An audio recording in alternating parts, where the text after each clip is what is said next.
A man jolts awake to the sound of his phone vibrating on the nightstand.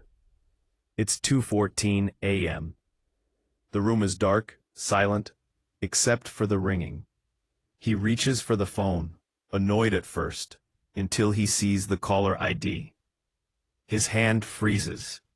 The name on the screen belongs to his sister. The same sister who died 3 years ago. A close-up of the ringing phone.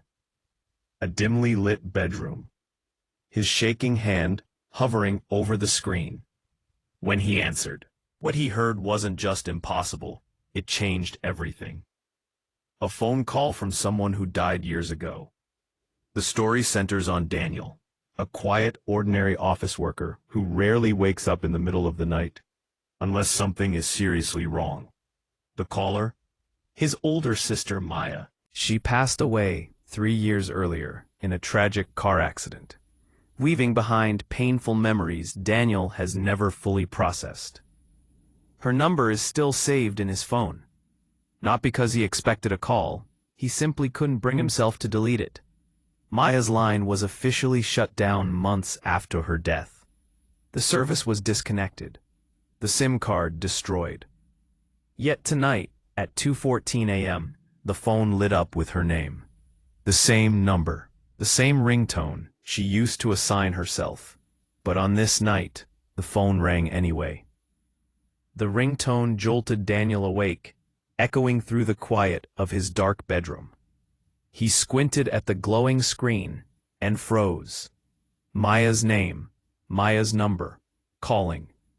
His hand trembled above the answer button. A part of him wanted to let it ring out. Another part, the part that missed her every day, needed to hear whatever was on the other side. He finally answered. At first there was nothing. Just a heavy silence, like the call was coming from somewhere impossibly far away. Then he heard it. A faint breath, or a whisper. A distorted voice spoke his name, soft, broken, like it was traveling through static. Then came something worse. A familiar phrase Maya always used to say when he was scared as a kid. It's okay, Danny. I'm right here. Underneath her voice, another sound bled through. Something like wind, distant static, or quiet muffled crying. And then the call ended. No goodbye, no click. Just dead silence. Daniel sat up in bed, heart racing. The first thing he did was check his call history, and there it was. A completed call from Maya's disconnected number at 2:14 a.m. He dialed it back immediately, no ringing. Just an automated message. This number is no longer in service. By morning, he told his family. Their reaction was firm. Impossible. The line had been shut down after her death. His friends tried to lighten the tension. Maybe it was a glitch, number spoofing, or some strange telecom error. But none of those explanations fit with what he heard. A recycled number suddenly active again. A clone phone sending ghost calls.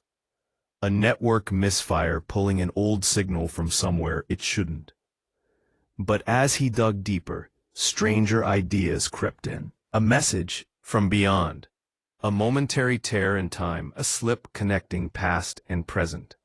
Residual imprint energy repeating a final moment. Or the unsettling concept researchers call post-mortem communication. Some people dismissed the whole thing. Others believed every word. The community split, skeptics on one side, believers on the other, while Daniel was left with a single, disturbing question. If the call wasn't real, why could he still hear her voice? Daniel reached out for professional help, hoping for clarity. What he got was only more confusion. The phone company examined his call logs. Their official report. No incoming call was registered on the network at 2:14 a.m. To them, the call never happened. Signal tracing specialists tried to locate the source. They found nothing. No tower ping, no routing data, no digital fingerprint. It was as if the call emerged from nowhere. Audio experts analyzed the recording Daniel made right after the incident. His phone had automatically saved the last few seconds. They discovered anomalies in the waveform, frequencies not typical of a normal voice transmission, distortions that didn't match known glitches, and a resonance layer that didn't align with any standard telecom pattern. Then came the most disturbing find. When the audio was slowed down, a second voice emerged behind his sister's distorted whisper. Faint. Human. Saying something no one has been able to decode. Two voices on a call that technically never existed. So the question becomes, who was speaking and how? After that night, things only became stranger for Daniel. Every night at exactly 2:14 a.m., his phone lit up with a missed call notification. No number, no caller ID, just the timestamp, 2:14. He stopped sleeping well. Dreams about his sister grew vivid, more detailed, almost conversational. She appeared the way she did before she died, repeating the same phrase he heard in the call.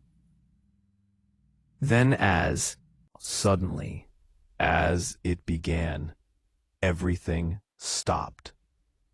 No more calls, no more dreams, silence. But the questions didn't stop. If the phone line was disconnected, who or what dialed his number? How could a call appear on his phone when the telecom logs showed nothing?